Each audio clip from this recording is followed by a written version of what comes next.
महाराष्ट्राच्या राजकारणात एका अनपेक्षित राजकीय युतीने खळबळ उडवली आहे। शिवसेनेचे नेते आणि उपमुख्यमंत्री एकनाथ शिंदे यांनी रिपब्लिकन सेनेचे अध्यक्ष आनंदराज आंबेडकर यांच्या सोबत युतीची घोषणा केली। पण ही घोषणा झाल्यानंतर अवघ्या 4 तासात वंचित बहुजन आघाडीचे अध्यक्ष प्रकाश आंबेडकर यांनी या युतीवर जोरदार हल्लाबोल केला आणि आपल्या धाकट्या भावाला थेट निशाण्यावर घेतलं। नमस्कार, मी सृष्टी आणि तुम्ही पाहता सत्य पे सत्ता, म्हणजे थोडक्यात पण महत्त्वाचं। ही युती म्हणजे बाबासाहेबांच्या विचारांवर गदा आरोप वंचित आघाडीकडून करण्यात आला। प्रकाश आंबेडकर यांनी केलेली ही प्रतिक्रिया केवळ वैयक्तिक नव्हे तर संपूर्ण आंबेडकरी चळवळीच्या पातळीवर घडलेला संताप होता। वंचित बहुजन आघाडीने अधिकृत निवेदनाद्वारे ही युती फुले शाहू आंबेडकरी विचारधारेच्या विरोधात असल्याचं स्पष्टपणे जाहीर केलं। या युतीला त्यांनी सरळ आंबेडकर विरोधी ठरवत भाजपा व RSS ची पपेटगिरी असल्याचा आरोप केला आहे। वंचित आघाडीने आपल्या निवेदनात असेही सांगितले की 2019च्या विधानसभा निवडणुकीत त्यांनीच रिपब्लिकन सेनेला पाठिंबा दिला होता।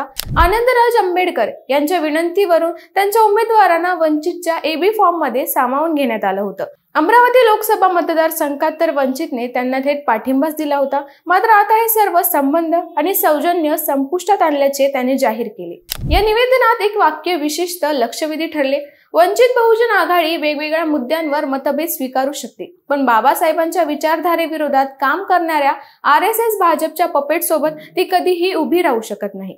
हा इशारा केवळ आनंदराज आंबेडकर यांच्यासाठीच नव्हता, तर प्रत्यक्ष अप्रत्यक्षरित्या एकनाथ शिंदेसाठीही होता। कारण शिंदेंनी या युतीच्या माध्यमातून आंबेडकरी मतांवर डोळा ठेवला होता। पण प्रकाश आंबेडकरांनी हा डाव 4 तासात उधळून लावला, हे विशेष। वंचित आघाडीकडून फक्त टीका करून थांबण्यात आले नाही, त्यांनी पुढाकार घेत आंबेडकरी विचारधारेच्या लोकांना एक थेट प्रश्न विचारला। आता तुम्हाला ठरवायचं आहे, तुम्ही संविधानासाठी लढणाऱ्यांच्या सोबत उभे राहणार की मनुस्मृतीला मानणाऱ्यांच्या? हा सवाल अत्यंत तीव्र असून तो संपूर्ण आंबेडकरी समाजाला विचारण्यासाठी केला गेलेला आहे।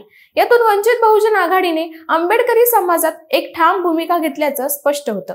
या निवेदनाच्या शेवटी वंचित बहुजन आघाडीने रिपब्लिकन सेनेतील नाराज कार्यकर्त्यांना एका प्रकारे आमंत्रणच दिलं आहे।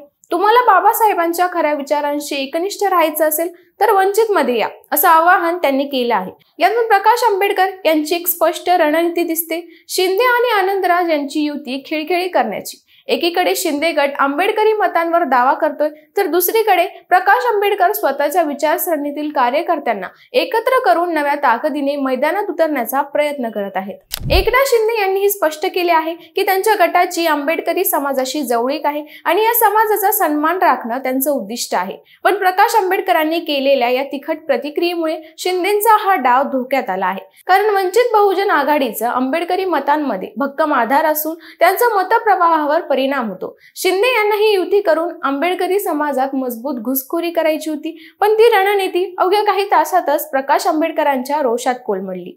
या घटनेनंतर महाराष्ट्रात दलित राजकारण अधिकच ताणले जाण्याची शक्यता आहे। प्रकाश आंबेडकरांनी केवळ भावनिक नाही तर राजकीय दृष्ट्याही मोठा मुद्दा उभा केला आहे।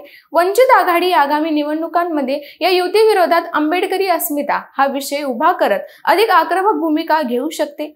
एकनाथ शिंदे आणि आनंदराज आंबेडकर यांची ही युती सुरुवातीला धक्कादायक वाटली खरी, पण त्यानंतरच्या 4 तासातच वंचित बहुजन आघाडीच्या संतप्त प्रतिक्रियेमुळे ती युती राजकीय दृष्ट्या डगमगलेली दिसते।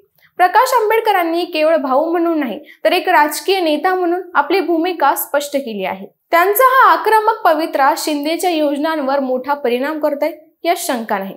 या संदर्भातील घडामोडींसाठी पाहत राहा सत्य पे सत्ता, म्हणजे थोडक्यात पण महत्त्वाचं। आणि आमच्या चॅनलला सबस्क्राईब करायला विसरू नका। अहो, मला सारखा दम लागतोय हो। आज माझा अजिबातच मूड नाहीये। माझ्या हातापायाला मुंग्या येतायत हो। माझं खूप डोकं दुखतंय आज। अहो, माझ्या थायरॉइडच्या गोळ्या संपल्यात, लवकर आणून द्या ना। या सगळ्या कुरकुरी आपण देखील रोज ऐकता का? हो ना। अहो, या त्रासावर सोपा उपचार आहे। डॉक्टर चाटेज होमिओपॅथी क्लिनिक, मुंबई, पुणे, नाशिक, संभाजीनगर सगळीकडे त्यांच्या शाखा आहेत। डॉक्टर चाटेज होमिओपॅथी क्लिनिकला अवश्य भेट द्या आणि घरातली कुरकुर कायमची बंद करा।